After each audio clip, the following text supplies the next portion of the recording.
കർത്താവിൻ്റെ നാമം വാഴ്ത്തപ്പെടുമാറാകട്ടെ. വീണ്ടും ദൈവവചനവുമായി കടന്നു വരുവാൻ കർത്താവ് തന്ന വിലപ്പെട്ട അവസരത്തിനായി ദൈവത്തെ നന്ദിയോടെ സ്തുതിക്കുന്നു. സങ്കീർത്തനക്കാരൻ പറഞ്ഞല്ലോ, യഹോവയ്ക്ക് സ്തോത്രം ചെയ്യുവീൻ, അവൻ നല്ലവനല്ലോ, അവൻ്റെ ദയ എന്നേക്കുമുള്ളത്. വല്ലപ്പോഴുമുള്ള ദയയല്ല, നിരന്തരമായുള്ള ദയയും കൃപയും കൊണ്ട് ഓരോ ദിവസവും നമ്മൾ മുന്നോട്ട് പോകുന്നു. കർത്താവിൻ്റെ കരുത്തുറ്റ കരങ്ങൾക്ക് കീഴെ നമുക്ക് വിശ്രാമമുണ്ട്, ആശ്വാസമുണ്ട്, സമാധാനമുണ്ട്, സ്വസ്ഥതയുണ്ട്. നമുക്ക് ഈ ഭൂമുഖത്ത് ജീവിക്കുവാൻ ലഭിച്ച അവസരം എത്രയോ വിലപ്പെട്ടവ.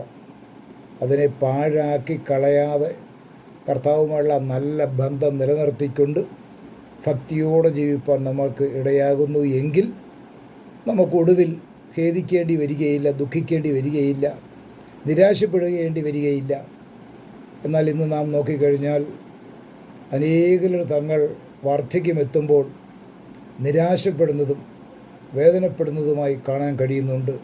കാരണം നല്ല കാലത്ത് ആരോഗ്യവും ബലവും ഉണ്ടായിരുന്ന കാലത്ത് കർത്താവിന് വേണ്ടി ഒന്നും ചെയ്യുവാൻ കഴിഞ്ഞില്ലല്ലോ, കർത്താവിന് വേണ്ടി പ്രവർത്തിപ്പാൻ കഴിഞ്ഞില്ലല്ലോ, വേണ്ട നിലയിൽ ദൈവത്തിൻ്റെ വചനം ധ്യാനിക്കുവാൻ പഠിപ്പാൻ കഴിഞ്ഞില്ലല്ലോ, കർത്താവിനെക്കുറിച്ച് സാക്ഷീകരിപ്പാൻ കഴിഞ്ഞില്ലല്ലോ എന്നുള്ളതായ വേദന ഇന്ന് ആത്മീയ മണ്ഡലത്തിൽ അനേക പ്രിയപ്പെട്ടവർക്ക് വാർദ്ധക്യത്തിൽ അനുഭവപ്പെടുന്നത് ഈ എളിയ ദൈവദാസനായി എനിക്ക് കാണുവാൻ കഴിഞ്ഞിട്ടുണ്ട്. അതുകൊണ്ട് നമ്മൾ വളരെ നമുക്ക് തന്നിരിക്കുന്ന ആരോഗ്യവും ബലവും സുബോധവും ഓർമ്മയും ഒക്കെയുള്ള ആ നാളുകളിൽ കർത്താവിന് വേണ്ടി ഉത്സാഹത്തോടെ നാം പ്രവർത്തിക്കുമെങ്കിൽ വാർദ്ധക്യത്തിൽ നമുക്ക് സന്തോഷിപ്പാൻ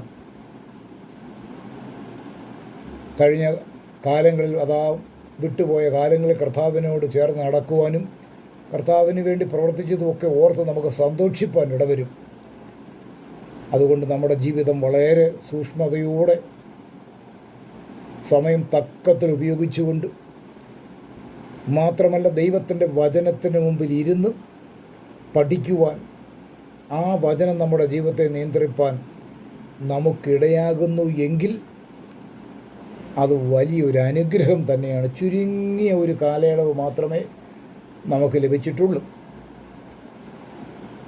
ഇന്നത്തെ ചിന്തയ്ക്കായിട്ട് ഒരു വേദവാക്യം വായിക്കാം എന്ന് ഞാൻ ആഗ്രഹിക്കുന്നു. ദൈവത്തിൻ്റെ വചനം തേനിലും കട്ടയിലും മധുരമാണ്.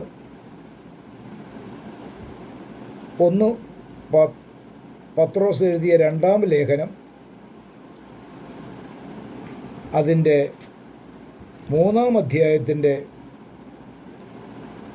12-ാം വാക്യത്തിൽ ഇങ്ങനെ വായിക്കുന്നു: നിങ്ങൾ എത്ര വിശുദ്ധ ജീവനും ഭക്തിയുമുള്ളവരായിരിക്കണം, എന്നാൽ നാം അവൻ്റെ വാഗ്ദത്തപ്രകാരം നീതി വസിക്കുന്ന പുതിയ ആകാശത്തിനും പുതിയ ഭൂമിക്കുമായിട്ട് കാത്തിരിക്കുന്നു. കർത്താവിൻ്റെ ശിഷ്യനായിരുന്ന പത്രോസ് ഇവിടെ ലേഖനം എഴുതി തൻ്റെ മക്കളെ പ്രബോധിപ്പിക്കുകയാണ്. ലേഖനം നമുക്കറിയാം, റോമാലേഖനം മുതൽ യൂദായുടെ ലേഖനം വരെ 21 ലേഖനങ്ങൾ എഴുതിയിട്ടുണ്ട്. ഈ ലേഖനം പത്രോസ് എഴുതിയതാണ്. ആ ഭാഗമാണ് ഞാനിവിടെ വായിച്ചത്.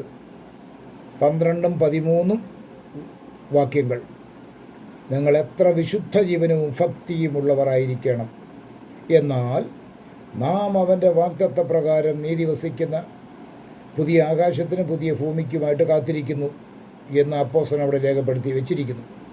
14-ാം വാക്യത്തിൽ വായിക്കുമ്പോൾ ഇങ്ങനെ വായിക്കുന്നു: അതുകൊണ്ട് പ്രിയമുള്ളവരെ, നിങ്ങൾ ഇവയ്ക്കായി കാത്തിരിക്കിയാൽ അവൻ നിങ്ങളെ കറയും കളങ്കവും ഇല്ലാത്തവരായി സമാധാനത്തോടെ കാണുവാൻ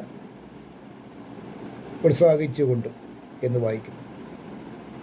ഇത് നമ്മോട് പറയുന്ന ദൈവവചനമാണ്. നമ്മളെ കർത്താവ് കാണാൻ ആഗ്രഹിക്കുന്നത് കറയും കളങ്കവുമില്ലാത്തവരായി.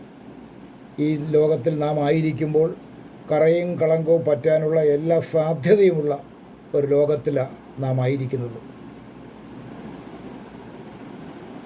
അപ്പോസ്തലനായ പൗലോസ് തൻ്റെ തെസ്സലോനിക്ക ലേഖനം 1-ാം അധ്യായത്തിൽ ഇങ്ങനെ പറഞ്ഞിട്ടുണ്ട്, ദൈവത്തിൻ്റെ ഇഷ്ടമോ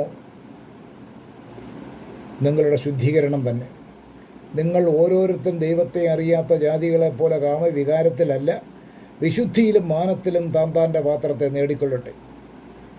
അതെ, ഇവിടെ വായിക്കുകയാണ്, ദൈവമക്കളായ നമുക്ക് ഭാവിയിൽ പുതിയ ആകാശവും പുതിയ ഭൂമിയിലും അതെ ഉണ്ടെന്നാണ് പറയുന്നത്.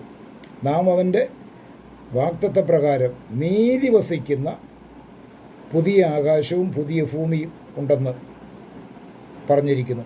അവയ്ക്കായിട്ട് കാത്തിരിപ്പ് നമ്മളോട് പറയുക.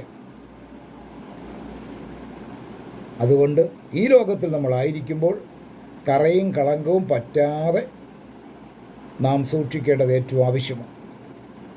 പ്രിയ ദൈവജനമേ, നമുക്ക് കർത്താവിൽ ആശ്രയിച്ച് ശരണപ്പെട്ട് കർത്താവിൻ്റെ കാൽക്കൽ ഇരുന്ന് ഈ ലോകത്തിൽ പാർക്കുമ്പോൾ തന്നെ കറയും കളങ്കവും പറ്റാതെ നമുക്ക് ക്രിസ്തുവിൽ കൂടെ ലഭിച്ച വിശുദ്ധിയെ കാത്തുകൊണ്ട് പവിത്രമായ, പരിപാവനമായ, അനുഗ്രഹീതമായ ഒരു ക്രിസ്തീയ ജീവിതം നയിപ്പാൻ കർത്താവ് ധാരാളമായ കൃപ മഞ്ഞുപോലെ നമ്മുടെ മേൽ ചൊരിഞ്ഞു തരുമാറാകട്ടെ. കർത്താവിൻ്റെ കരുത്തുള്ള കരങ്ങൾ പിടിച്ചുകൊണ്ട് കർത്താവിൻ്റെ കൃപയിൽ ശരണപ്പെട്ട് നമുക്ക് വളരെ പ്രത്യാശയോടെ ജീവിപ്പാൻ എല്ലാവിധ കൃപയും കർത്താവ് ഉയർത്തും നമ്മുടെ മേൽ പകരുമാറാകട്ടെ.